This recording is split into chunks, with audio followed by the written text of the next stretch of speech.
Okay, so yesterday we had a look at this dihybrid cross, and we only took one example. Yeah, we need not go into the intricacies or details of this dihybrid cross because dihybrid cross is just an introductory topic in your syllabus, and the phenotypic ratio was there, so that's why we had to take one example, so which we did as an exercise and also in the class. So I guess that is good enough for our understanding of the dihybrid ratio. If at all you need more information, you can always contact me later, or you can also read other materials and I can share them with you.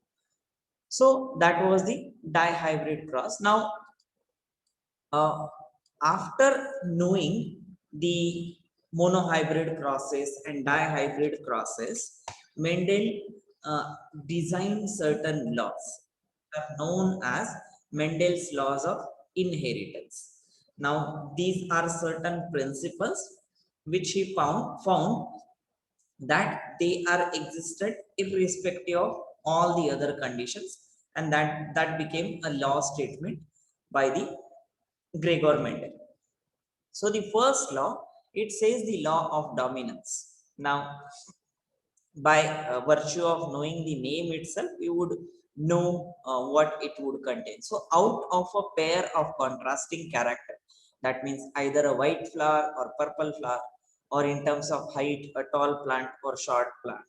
So out of those pair of contrasting character present together, only one is able to express itself while the other remains suppressed. So in the heterozygous individual, when it has capital T, small t, that is for allele for tall height and an allele for short height, that is by capital T, small t, heterozygous individual, only one is able to express itself and the other one is not expressed. So the one which is expressed is the dominant character, and the one which is unexpressed is the recessive.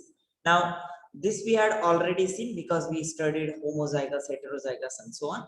But this is one of the law of the Mendel's law from the Mendel's laws of inheritance, and that is called as law of dominance, which says out of a pair of contrasting character which are present in the heterozygous individual, only one of the allele is able to express itself, which is called dominant, and the other which remains suppressed or not expressed is the recessive one.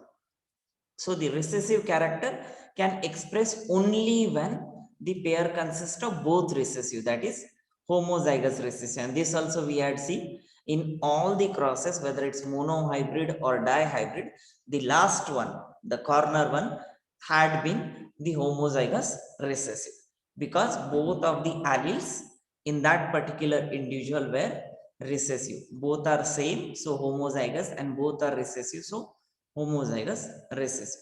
So that is what the law of dominance says. Uh, okay, my electricity is gone, but I hope I am still audible to you all. Can someone? Yes. Okay, perfect. So that is the law of dominance. Now the second law is the law of segregation, or which is also called as law of purity of gametes. Now again, the name here will say quite a lot about that particular law. So when the two members of a pair of factors or pair of traits or pair of alleles, they separate during the formation of gametes, they do not blend but segregate into different gametes. What it means is, whether you have homozygous individual or heterozygous individual, irrespective of whatsoever condition, these gametes will separate. So you know that if we had capital T, we had always drawn one gamete with one capital T, other gamete with one other capital T, right? Or if we have heterozygous individual, let's say for example capital T, which is a allele for height, that is tall height, and small t, which is an allele for short height, and if these are present in the heterozygous individual, that is capital T, small t, they will be separating in the gametes. So one of the gamete will have capital T and the other gamete from the same individual will have small t. So that is what it is saying. the two member of pair of factor or pair of allele separate during the formation of gamete, because they have to go to individual offspring if at all, depending on the possibility of gametes. And they do not blend, that means they do not stay together but segregate into different gametes. The gametes combine together by random fusion at the time of fertilization, and that is why those different possibilities of the offspring. Depending on which gamete combines, these gametes these gametes, they will fuse together and then they will form the individual offspring after the fertilization of gamete. I hope these parts are clear to you all, because I know we have done quite a lot of it, so I'm trying to skip some of the content and also the board uses. But if at all you need more explanation, I can go back to board and explain this, but you need to let me know for that. Okay, so that is the law of dominance, which says only one of the allele is expressed, and the law of segregation says the two alleles separate during the gamete formations. Now the third law of out of the Mendel's laws of inheritance is the law of independent assortment. Now this law states that when there are two pairs of characters, the distribution of the allele of one character into the gamete is independent of the distribution of allele of the other character. Now, what it means is, uh, let's say I will go back to this diagram. Now, it says the distribution of allele of one character. Here, one character was either yellow or green. Now this is homozygous, but the character is seed color and this character is seed shape, right? So out of these two alleles, which represents, that is capital Y, which represent the seed color, the whether first Y or the second Y goes to the gamete is independent of the first R or the second R from this gamete, right? So when these gametes will go into the when these alleles will go into the gametes, they are independent of each other, which ones will go, and that is why you have one allele from one for one character. And whether to bind or whether to go ahead with capital R or to go ahead with small r, that is completely a random chance. It is not dependent on anything else. It is a mere possible combination. So that is what this law of independent assortment say. When there are two pairs of character, which is the case with the dihybrid cross, the distribution of alleles of one character, I hope you are following this statement. The distribution of allele of one character, in our case, it was, let's say, of seed color into the gamete, is independent of distribution of alleles of other character, that is the seed shape, for example, right? So whichever gamete goes from the seed color will be independent of the gamete which is coming from the seed shape, and that is why you have this four possibility. Otherwise, there would have been only two possible. That means capital Y, let's say, for example, can only go with capital R, or small y can only go with capital small r. But that is not the situation, because this assortment or separation of gamete is independent of the respective other gamete or the counterpart of that character. These four possible combinations will be formed. Does anyone have any doubt in these three laws? These laws are again quite frequently asked for their statement and explanation. So you should have it very clear as well. Does anyone have any questions they can ask? Otherwise, we can move forward. So, Yes. in the second law, law of segregation, the two members of a pair of factors. So factors is basically traits. Correct. Traits doesn't mean the character here. It's the during the separation of gamete, there are two traits, right? Or two factors. The factor here is representing two alleles or genes.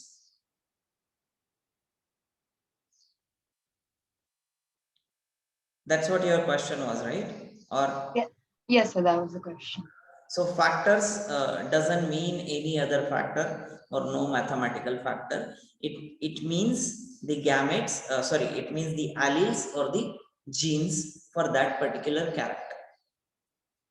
So actually the statement says factor because the term genes came in much later, or term allele also came in much later, and that is why the law still states that like the factor, but you can always write gene or allele.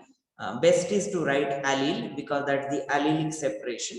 So it's best to write allele, or you can also write factors. So that is why it is there.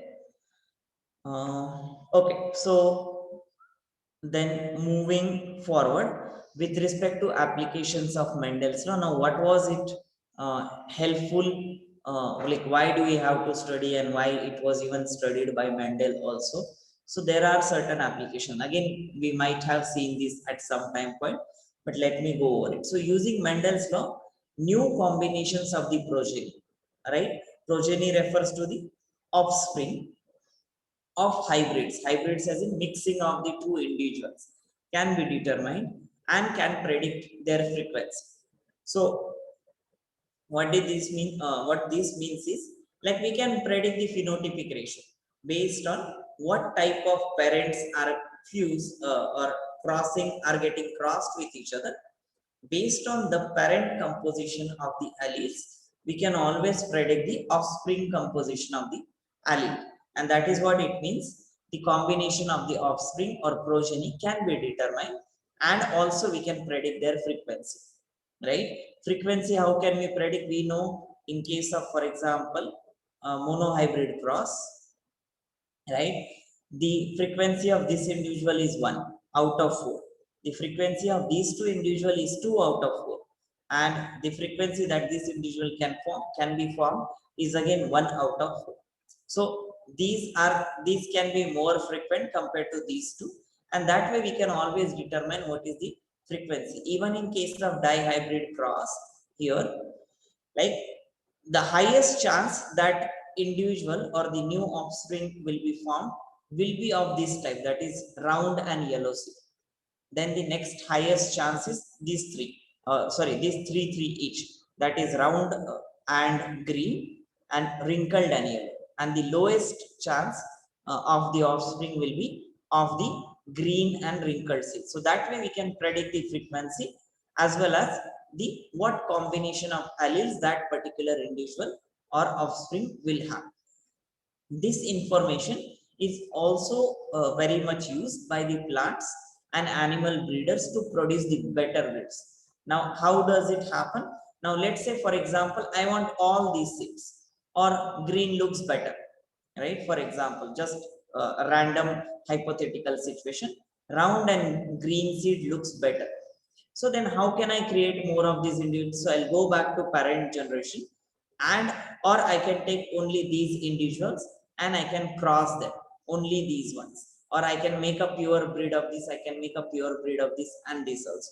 So then in that case, I will only get the round and green seeds. So that way the breeders, they have been using the animals or even the plant species to produce the better breeds. Bt cotton was nothing but of the similar type.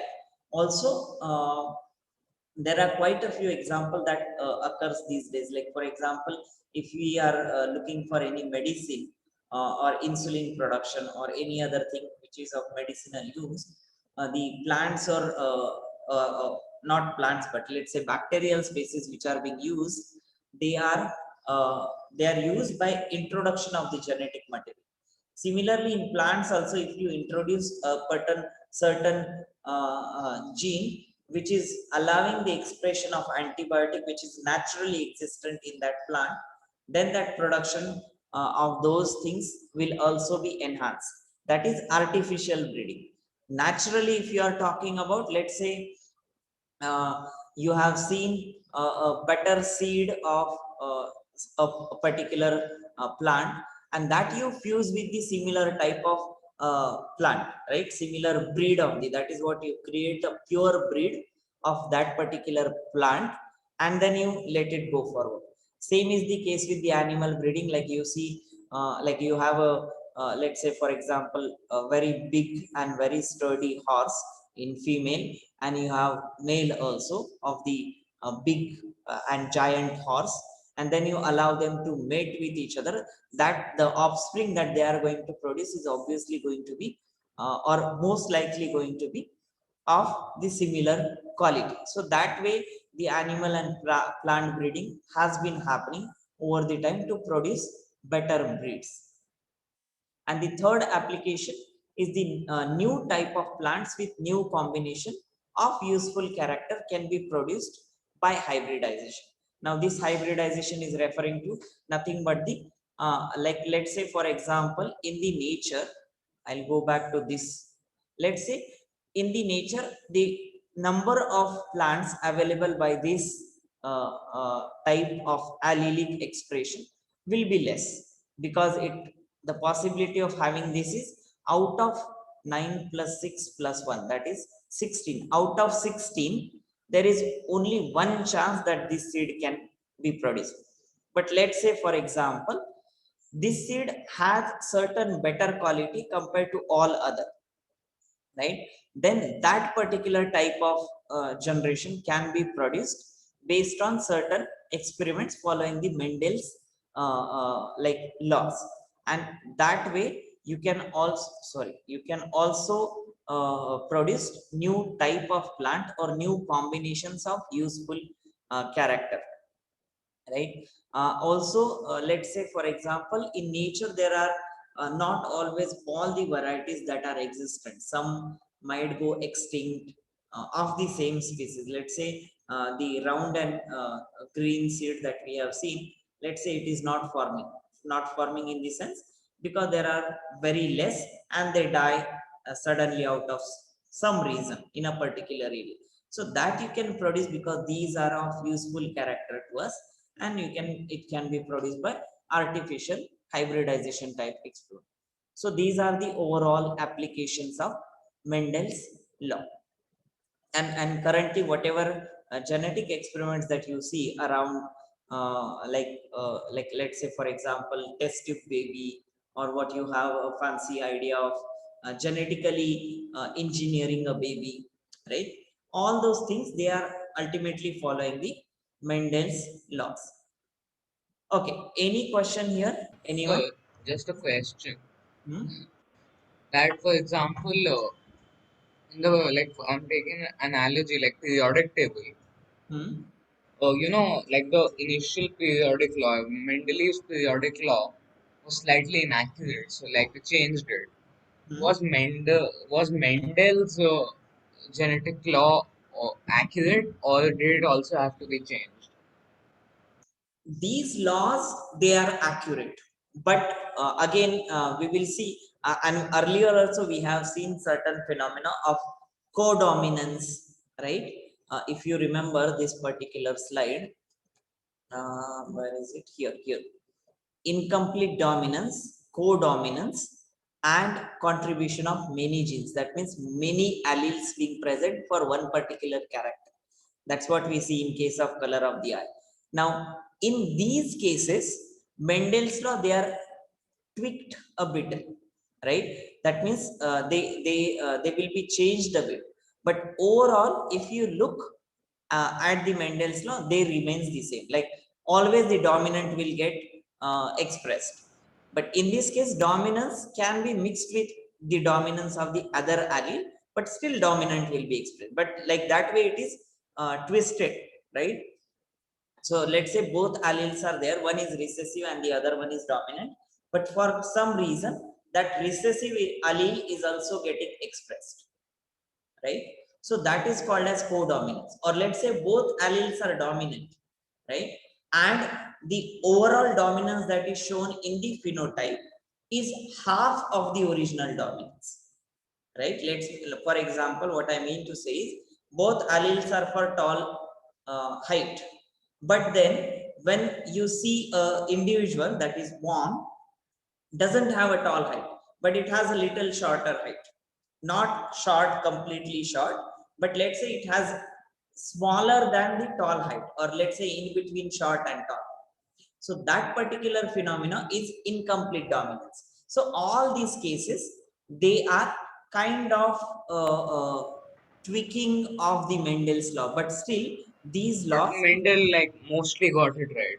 yeah, correct. He got it almost right. It just some of the phenomena that he was not able to study because those were in the other spaces, right? So one more thing, like the polycodominance. That, for example, if the trait is a polygenic trait, Hmm. then you can have a mixture of, like, let's say two colors. Like, I can have like green and plus yellow. I can have blue eyes, whatever the color combination of green plus yellow is. So, So okay, complete. yeah. So is that is that like, also remember you saying that conventional wisdom says that we should all, if like I have blue eyes and my partner has yellow eyes, our child should have a mixture of the two, Uh, right? Not necessarily. That is what I want to say. Like, So, that's what conventional wisdom says, right? Like that's what common, it appears very intuitive. not really. Conventional wisdom doesn't say that. It says, so like now you are mixing the colors, which is mere a physical phenomenon.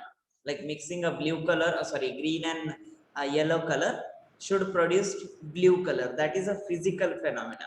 When you go at the molecular level of the genes, that's not a physical phenomena at all, right? It depends Uh, on how much of that particular gene is expressing. Let's say green is dominant, right? And yellow is also getting expressed. That is, let's say, incomplete dominance or co-dominance phenomena. In that case, there is a most likely chance that the offspring will have green eyes and not blue and not yellow. Or let's say for some reason the green allele is suppressed, even being dominant, so the child will have yellow. Or let's say again, third situation, green and yellow both are not getting expressed, and the blue gene which was already present in both the parents, that is getting expressed, but not because of the combination of yellow or green. Because the because the green and yellow alleles were suppressed, the other allele which was blue and was present with the parents, that got expressed. So there are different possible combinations in the polygenetic, right? When there are multiple copies of the alleles being present for one particular character, so depending on what is the situation with that individual, that will stay. But always remember, the dominance will be shown. Whether it is expressed in parent generation, that does not matter.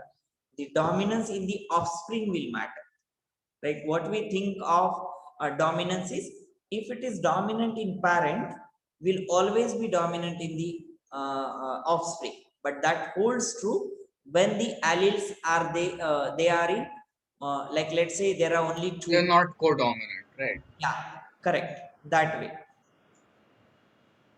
Okay. So, like I say, no, what we study is hardly a tip of the iceberg. There is quite a lot in detail that we can study in all of these single aspects. Okay, so are there any other questions related to these laws and their applications? Anyone else?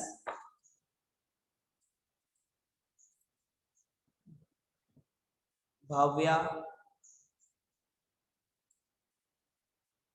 Bhavya, Yes, sir. Can you hear me?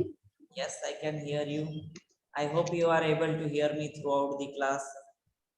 I mean, I kept getting disconnected, but yeah, it can. Okay, fine. So then in that case, we will move forward. Uh, and this is another interesting topic. Now we looked at the Mendel's law, we looked at different types of expression, dominant, recessive, homozygous, heterozygous, and so on. right? Now, when it comes to actual breeding with the human or actual mating of the human or what we call reproduction or fertilization, these things become more important when they are sex chromosome linked, right? Because that is what will dictate a lot of features, because there are only either this like a male or that is female. So either of these two copies, right? Either a female copy of the sex chromosome or the male copy of the sex chromosome. And how does that happen? We will see in this particular sex chromosome linked traits. Now, I hope you remember the sex determination part, and you don't want me to revise it. We had seen it, I guess, once. But yeah, if you want me to revise it, you can let me know. Then only I will go back to board and explain it. Otherwise, I would assume that you know the sex determination process in the human. Does everyone know it, or would you people want a revision? Could you like explain it again? Fine. So, And he could, like he could do a lot of things. okay, so let me just quickly take few minutes to explain this process. So, again, so let's say a male which is shown by this symbol and a female which is shown by this symbol. I will also write male and female, right? Now, male has two chromosomes, that is XY, right? And female has XX chromosome, and this has been genetically like this. So, when we were evolved, that time the Y chromosome, which is specific to some of the mammals, not only to human, but some of the mammals, that is present. But if you go back in evolution and look at some of the insects or some of the other lower vertebrates or some of the fruit flies, right? They do not have Y chromosome, but still they have two different sexes. That is that is male and female, even without presence of Y. But when it was evolved over the time, there was this generation of the Y chromosome, and that's why the male characteristic is identified by the presence of Y chromosome, and its absence is identified as female characteristic. So when they will produce gametes, that is sperms, it can either produce X, again uh, Mendel's law, right? The gamete separation, the second law, right? Purity of gametes. The second law of Mendel, that the gametes will separate. The alleles will separate when the gametes are being formed. So X chromosome and Y chromosome, they will separate in gametes. And remember, let's say a male, what we say, the male sperms, which are almost like millions in one particular ejaculation, can have half of X and half of Y. It is never unequal. Like if the gametes, that is sperms with X chromosome, they are 100, the Y has to be 100 because they are coming from a single cell of a single parent.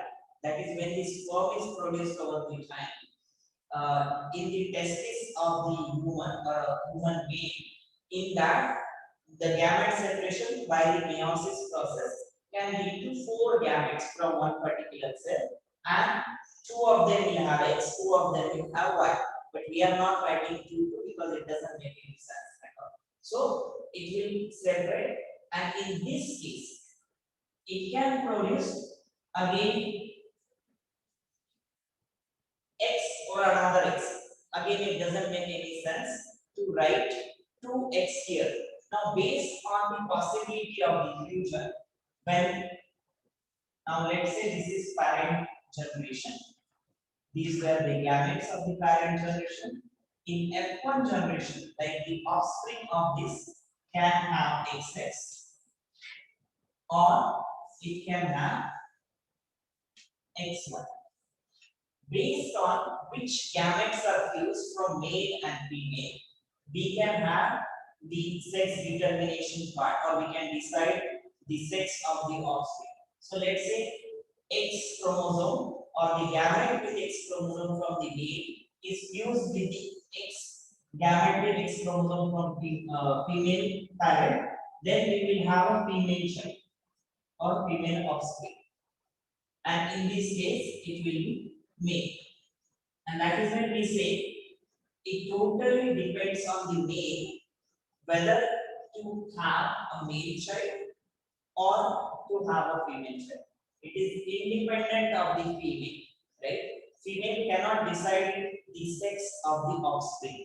Male can decide as not psychologically or mentally or by thinking, but it is independent of the female, and only male gametes are the ones which are decisive in taking this forward, that is which gamete will form, and based on that a male or female child is formed. So this is what is sex determination process in case of human. One thing I must mention here is female gamete cell, that is they are called as ovarian cells, primordial ovarian cells. When they form the ova as a gamete, they also form four ova. Like meiosis division happens to form the sperms, similar meiosis process also happens in the formation of ova, and it also produces three other gametes, total four gametes, but only one of each can be used. So either this will be formed or this will be formed, right? So I hope this part is clear in everyone's head, and like everyone knows this by now. But yeah, if you have any question, please feel free to ask. Bhavya, did that answer your question? Yes, sir. So I'm just clarifying. So male gametes are responsible for the sex of the offspring. Sorry, come again. So I'm just clarifying. So male gametes are responsible for the sex of the offspring. Correct. Okay.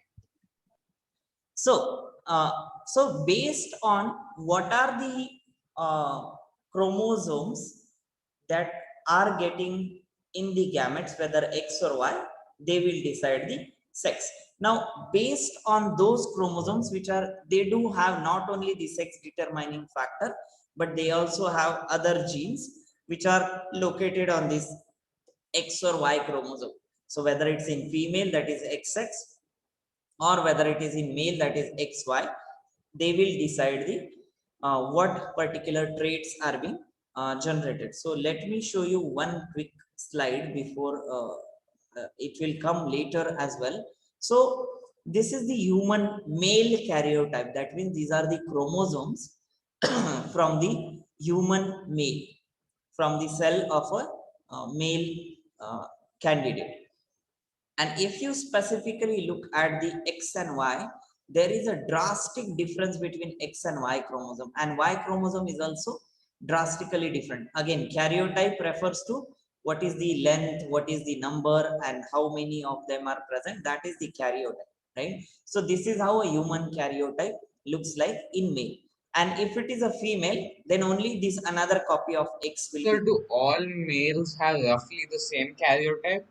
Yeah,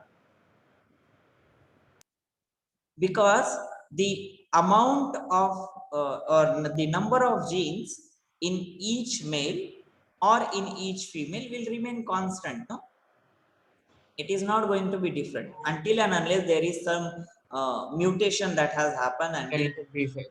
yeah, deletion or insertion has happened, but otherwise overall if you look at it, it should be same. So But like you said, my karyotype is not just the number, but also like the structure of the chromosome, yes, correct.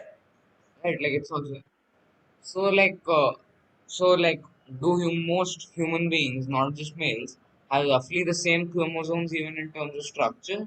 Yeah, that is true. And you might wonder now how you might say the alleles are different, but even though alleles are different, their structural arrangement is not different, right? They are still that nucleosome based chromatin fibers arranged in the spiral, helical, and that way. So they will form ultimately same structure. Just because of change of certain uh, uh, nucleotides, it will not change the whole structure of the chromosome at all. Though there are minute differences with certain chromosome, but they are minute, like I said. They will not change the whole of the karyotype of the person. Yeah. So yeah, what I was saying is, let's say if this is a female human karyotype, then in that case, instead of Y, there will be another copy of X chromosome. That will be the only difference. Rest of these autosomes, they will remain same, because in any which case, the same two individual, they will be giving the half of their genes to their offspring. So that way, this X and Y in the male and X and X in the female. So that's the only difference, and the rest of the autosomes, they are same. So now coming back to this part. Now there is something which is called as pedigree chart. Now pedigree chart, it actually shows the presence or absence of the trait within the family across generation, and this was designed by some researcher. I don't remember the name, but yeah, someone designed it just to show diagrammatically how to represent it. Now there are certain coded things which are being used. So for example, for female, it's always used what do you say, a circle. For male, it is always used a square. When it is affected individual, it is shown as a filled box, and if it is diseased and so on. But again, we need not go into these details. There are questions sometimes being asked in your syllabus, which we'll see at the end of the chapter. We'll solve one or two questions based on this pedigree chart. Here it might look little complicated, because to remember female is circle and male is box itself is a task. So we will see these pedigree chart based sums later, when we are thorough with the X-linked chromosome. And this is another way of representation. Now you might look at this, oh, what is this, right? So there are again just the different representation. Representation in the sense, just the color coding is different, but otherwise the same. Female is always shown in circle, male is always shown in a box. Then heterozygous male, that means it's a carrier, that's why two colors. This is wild type, that's why one color. And homozygous, that means same allele, which is of the recessive character. So that we will see later what does it represent as. But yeah, as of now, just the information what this pedigree chart is, it is to show a presence or absence of a trait within a family. It's nothing but your Punnett square, right? The possibility of the Punnett square, just with the offsprings which has happened and not the possibilities, right? In Punnett square we show all the possibilities, but in pedigree chart we show only the individuals which are present or which has happened, and we only talk about them and not of the possibilities. And then we check which based on what square or circle or filled or not filled, based on that we predict, okay, what particular that individual is. So that way we will see those examples later. But yeah, that was just the basic introduction of the pedigree chart. Now, two things that we surely have missed talking about. We have spoken about overall genetic trait or overall chromosomal trait, but there are two different types of traits, that is autosomal traits and sex-linked trait. Autosomal traits are nothing but those which are located on the autosomes, that is from 1 to 22 chromosomes in human, and sex-linked traits will be those which are located on the sex chromosome. Whatever we had seen in case of Mendel's law in the Pisum sativum plant, we did not separate this in terms of autosomal or sex-linked chromosome. Like I said, this X and Y chromosome type, is only specific to specific to mammals, some of the mammals, right?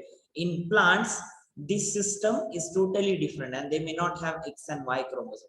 So that's why we did not speak of this earlier, but now we surely need to, because in human, based on where is that gene located, that will decide whether it's an autosomal trait or whether it is a sex-linked trait. Expression may not be different, just the where is the location. Let's say, for example, my hair color is an autosomal trait, right? That means it is located on the one of the autosomes out of 1 to 22 number of chromosome and not present on either X or Y chromosome, right?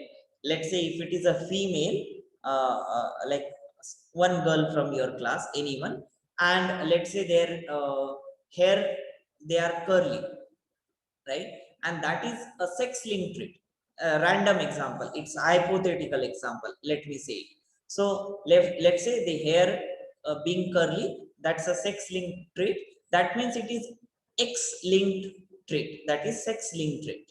So depends on where that gene is located, whether on autosomes or on the sex chromosome, they will be called so separately, either as autosomal trait or sex-linked trait.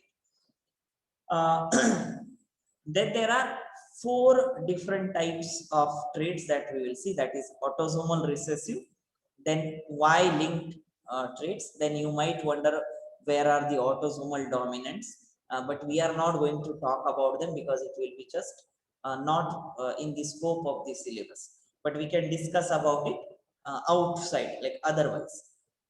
So these are autosomal recessive traits, Y chromosome linked traits. Now this has to be very specific to male because females, they do not have Y chromosome. So all these traits, they will be only in males. X-linked dominant traits and X-linked recessive trait, because X being present in male as well as female, this will have different set of expression in the male as well as female. How, that is what exactly we have to see, because some of the diseases that we are going to see later, they are X-linked. So how much time we might have? It's 12:19. Okay, let me finish at least two of them and then we will go to X-linked things in the next class. So in autosomal recessive trait, now like I said, trait can be autosomal or sex-linked. So here itself says this particular trait is with related to the autosome, that is the gene is present on the autosome chromosome, that is 1 to 10, 22 number, can be any one of these 22. And it is a recessive phenotype. That means it is not always expressed. Now, the mutant allele of such trait is recessive. Now, the mutant allele refers to, that is the allele or the gene which has been changed due to some reason, that is what we call as mutation. So the mutant allele of this trait is recessive. And the features are, they are equally found in male as well as the female whose parents are carriers. Carriers refers to, now I guess I will need to use board for this. Let me, oh, spotlight. So for example,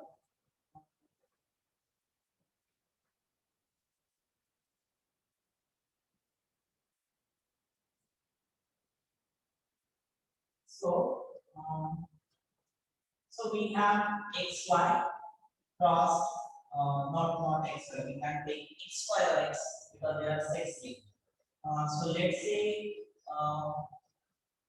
we take height G for example. Yeah.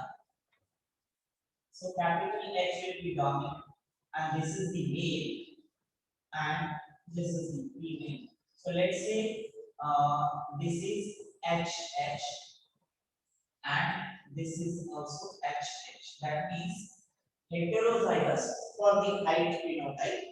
So male is heighted and the female is also heighted, but both of them, they are carrying the recessive allele. That is what is autosomal, because in this case we are assuming the height phenotype is located on the gene which are on autosomes, one of the autosomes, right? So it is autosomal, and these are the carriers because they are carrying the recessive gene. Now let's say when this individual will produce gamete, it produces H and small h, right? Both of these, and this also produce capital H and small h, right? That is ovas, the ovum or the eggs with capital H and small h, and the sperms with capital H and small h. And let's say this individual is formed because the male, like I said, the possibility is not, we don't have 4 children every time, but only one possibility there. So this particular individual will have a short height. Though the parents were tall, right? Even in that case, the child which is produced is of short height, and the reason being the parents they were carrier of the short height gene, that is autosomal recessive gene. Did you get this part?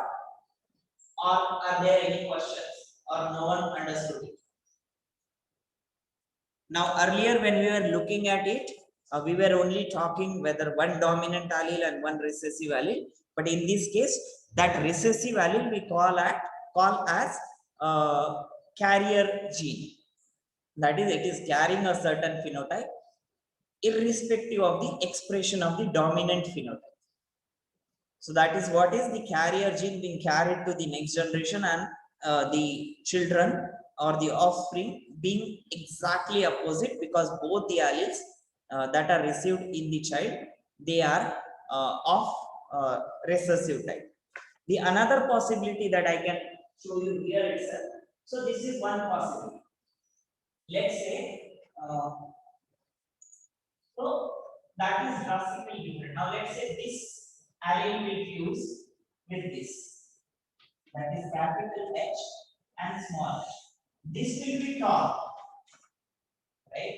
The offspring from the same individual, depending on which gametes are fusing, the offspring or the child in this case will be tall, but it is again a carrier because it is carrying this autosomal recessive gene.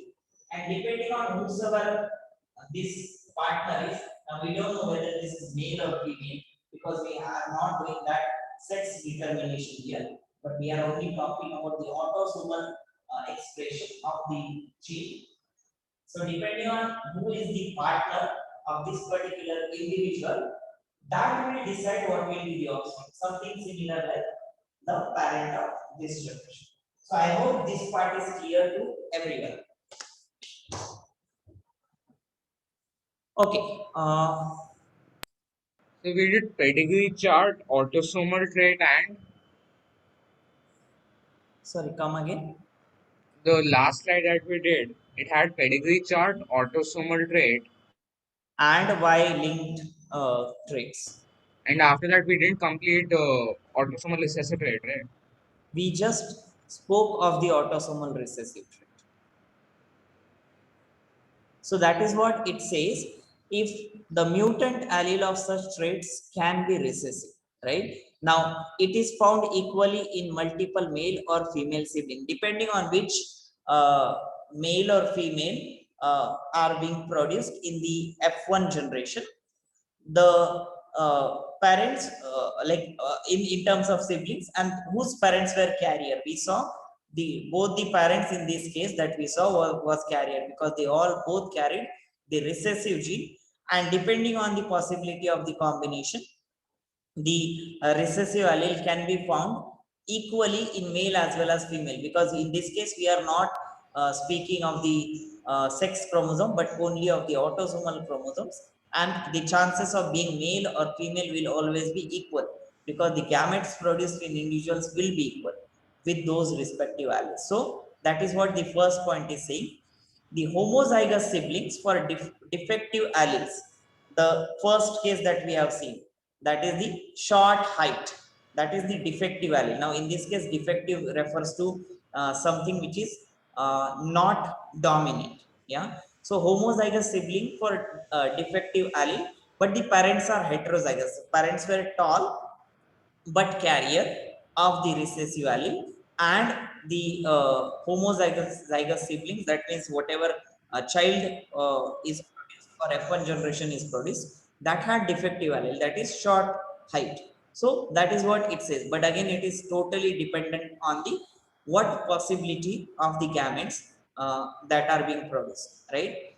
So if men and women who are genetically related are married to each other, they might exhibit this trait. And the reason is, let's say for example, now this will, I will stop the sharing of the screen, and I will talk just for a minute about this particular. So if men and women who are genetically related are married to each other, they might exhibit this trait. Now we'll talk of this part. So what does this refer to is, um, like for example, let's say I am having a particular genetic disorder, right? And it is hereditary, which is being carried from past generation. And let's say I marry someone in my relative can be like my mama's daughter or my uncle's daughter and so on, anyone which is of close relation to me. Now the moment, if this is genetic in me, and let's say I marry someone from my like close relative, and that relative also has the same genetic disorder because we are of the same lineage. Now forget about maternal lineage and paternal lineage, that goes into complication. But let's say we are of the close relation and we both carry the same genetic disorder. Now the offspring, though the genetic disorder may or may not be expressed in us, right, or may be expressed in the later stages of life, whatever that disorder is, and but because both of us have this genetic disorder, it is surely going to get expressed in the offspring at the earlier stage itself, or it might have severe complication and the child may not be produced at all, or even if it is produced, it will have various type of symptoms either in the early phases of life or in the adult stages for sure. So these particular things happen because of the autosomal recessive traits, that is, though they are not uh, expressed in the parents, but the parents are the carriers of those particular genetic disorders. And when we marry someone in close relation, because they are in close relation, it is assumed that both of them, they will carry that genetic disorder, and the offspring which is produced by these closely related individuals will surely have this uh, particular genetic disorder. So that is the way we should not marry in close relation, and we always try to find someone who is distant, right, in terms of. So in a way, that interbreeding of the individuals from different races is good, because there the chance of these autosomal recessive disorders is completely gone. Again, depends on those particular individuals, but even though, let's say, someone who is white is having that genetic disorder and is marrying to someone who is Indian who also has this genetic disorder. Now though they are not closely related, but both of them, they are carrying the autosomal recessive disorder, right? In that case, the chance of offspring having it is again the same, but that is a rare, like rare in once in a million case, right? But that may not be true always. There is always a chance there, but this particular chance is completely negated when you marry someone who is not related to a particular individual. Oh, I'm sorry, I took 1 minute extra than your class. Do you have any quick questions? Otherwise, we'll stop here itself. And we can go on talking about this genetics because it's, at least it's very interesting to me. I don't know if you have lost the interest over the time while I'm teaching you about genetics. Okay, I as if there are no questions. So thank you very much, people. Hey, could you stay back? Yes, I will, Aditya. And bye bye, people. Have a nice day. Bye, sir. Bye. Bye. Yes, Aditya.